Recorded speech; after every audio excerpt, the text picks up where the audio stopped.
Our first lesson objective is to identify multiplication properties of dot products. In earlier lessons, we defined vectors in 2 dimensions and in 3 dimensions and examined many of the properties of vectors, including how to add and subtract 2 vectors. So it turns out that 2 different kinds of products involving vectors have proved to be useful. The dot product, or we call it scalar product, and the cross product, or we call it vector product. We introduce the first of these 2 products in this section of the video. The dot product of 2 vectors, vector A, which is A1, A2, A3, and vector B, which is B1, B2, P3 in 3 dimensions, is defined by A dot B, which is equal to A1, A2, A3 times B1, B2, B3. And what you do here is you multiply each entries. So A1 times B1 plus A2 times B2 plus A3 times B3. Likewise, the dot product of 2 vectors in 2 dimensions is defined by A dot B, where you multiply each entries. For example, A1 times B1 plus A2 times B2. Be sure to notice that the dot product of 2 vectors is always scalar, that is, a number, not a vector. For this reason, the dot product is also called the scalar product. Let's have a look at computing a dot product in 3 dimensions. So we have been given a question to compute the dot product A dot B for A, which is 1, 2, 3, and B, which is 5, minus 3, 4. So how we would do that? So what we do is, when we have to find the dot product of 2 vectors, we just multiply each entries and then we add them. So 1 times 5 plus 2 times minus 3 plus 3 times 4, and when you will add them all together, you will get 11. So the dot product of these 2 vectors A and B is 11. Here is a question for you to try out. Please make sure to pause the video and work out your answer. When you are done, match your answer with hers. Let's have a look at a theorem which consists of all the important properties related to vectors and their dot product. So if we have vectors A, B, and C, and there is any scalar which is D, the following properties hold true for dot product of vectors. So the first property is A dot B is always equal to B dot A. And you know already that this is called the commutativity or commutative property. The second property is if a vector A is multiplied is in dot product with the vectors B and C added together. So that would be equal to A dot B plus A dot C. And you know very well what it is called. This is called the distributive law. The third property is when a scalar D is multiplied to vector A, and then that is multiplied or is having a dot product with another vector B. So that would be equal to D times A dot B, or you can also call it A dot D times B. So the order of multiplication can vary in case of dot product, and the result will always be same. The fourth property is when you multiply 0, or when you do a dot product of 0 with any vector, the answer is always 0. And fifth property is when you do a dot product of a vector with itself.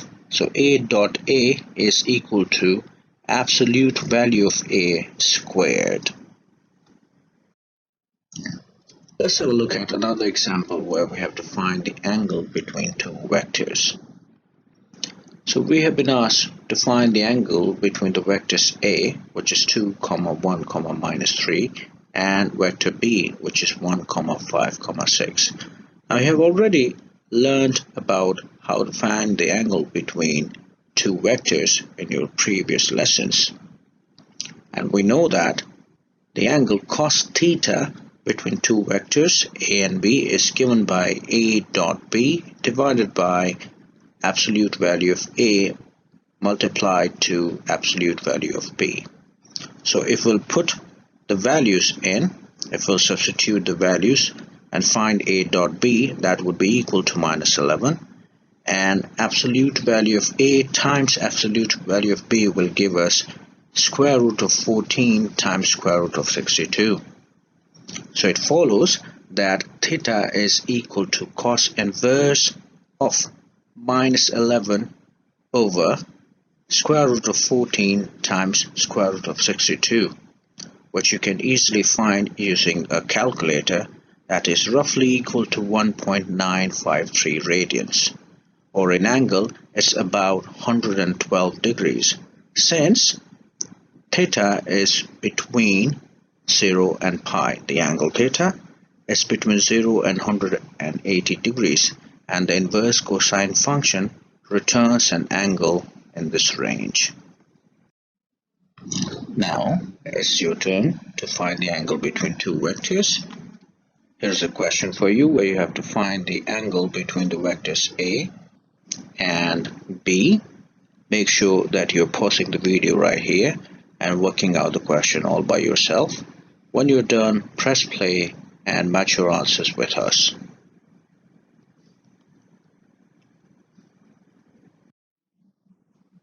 Let's have a look at another type of example where we have to find the components and projections.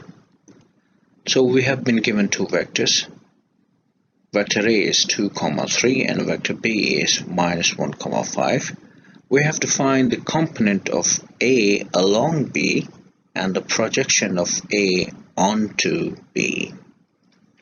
So we know that if we have to find component of A along B, we write it like this, and that is equal to A dot B divided by absolute value of B. So if we have to find A dot B, this is what we'll do. We'll substitute the values in here. We'll find the dot product, which will be equal to 13, and absolute value of B is here, which can be found by doing square root of 1 square plus 5 squared, and that is equal to square root of 26. So the component of A along B is 13 divided by square root of 26. Similarly, we know that the projection of A onto B is given by A dot B divided by absolute value of B multiplied to B divided by absolute value of B. So this here is actually component of A along B. So you're multiplying it with B divided by absolute value of B, which is nothing else but this value right here. And when you work them out together, this is what you get. So this here is the projection of vector A onto B, which is -1/2, 5 by 2. Now try out the question of finding components of projections yourself. This is the question given to you. Make sure to pause the video right here and work out the question yourself. After you are done, press play and match your answers with us.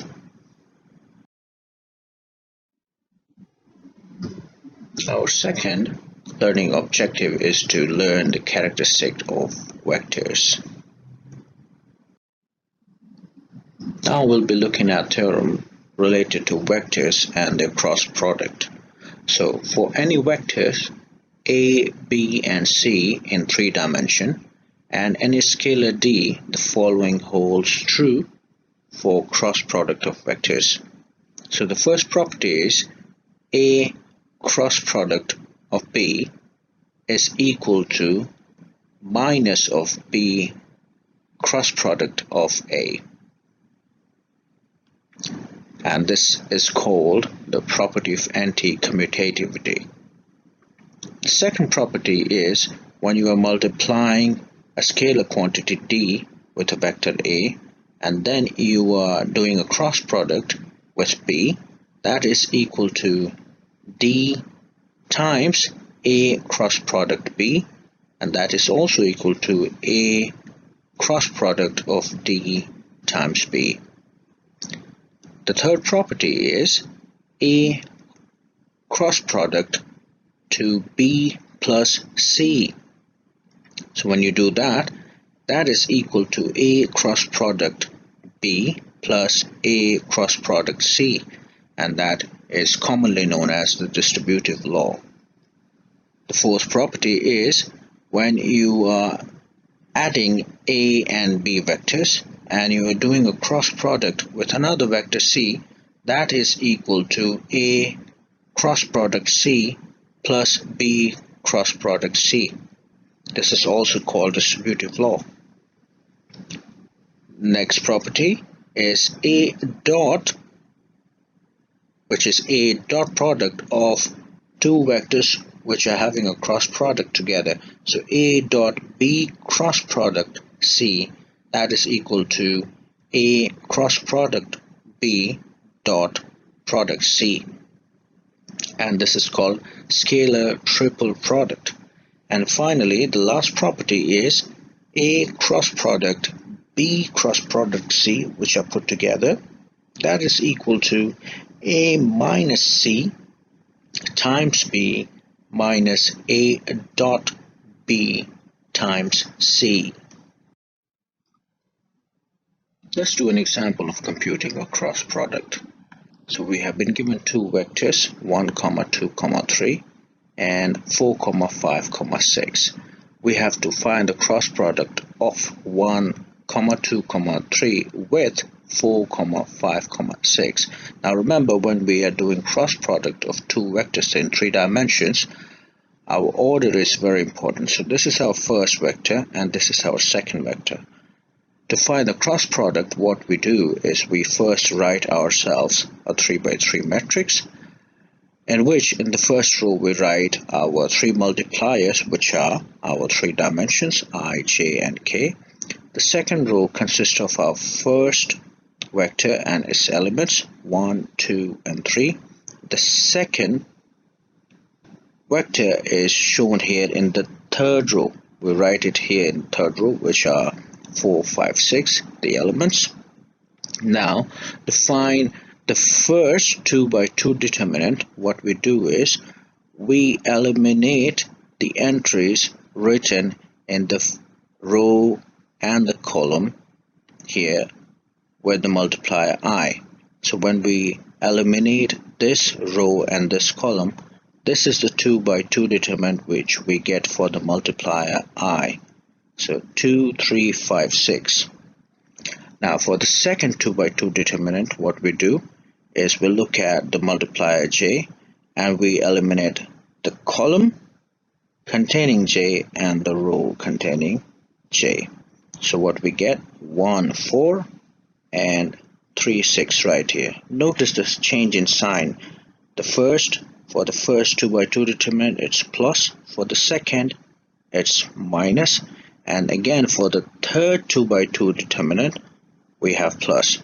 Now, the third 2 by 2 determinant, what do we have is our third multiplier k.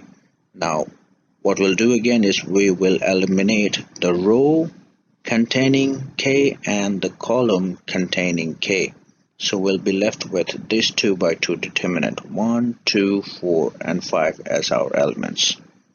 After this, what we do is we just use our concepts of determinants and we find the subtraction between the cross multiplication here. So 2 times 6 minus 5 times 3, which will give us minus 3, and that will be multiplied with I. Now again, we'll do the cross multiplication here with the entries 1 times 6 minus 4 times 3, and that will give us plus 6. That will multiply with j. And finally, we'll find the cross multiplication here and we'll subtract them. 1 times 5 minus 4 times 2, which is minus 3, and that is with k. So this is the final vector which we get after doing or computing the cross product of these two vectors, which is minus 3, comma 6, comma minus 3. It's your turn again. So you have to compute a cross product where you have been given two vectors. This is your first vector, 1, comma 2, comma minus 1, and this is your second vector, 1, comma 0, comma 2, and you have to find the cross product of the first vector with the second vector. Now make sure to pause this video. Remember what we have just done a few minutes ago. After you are done, press play and match your answers with us.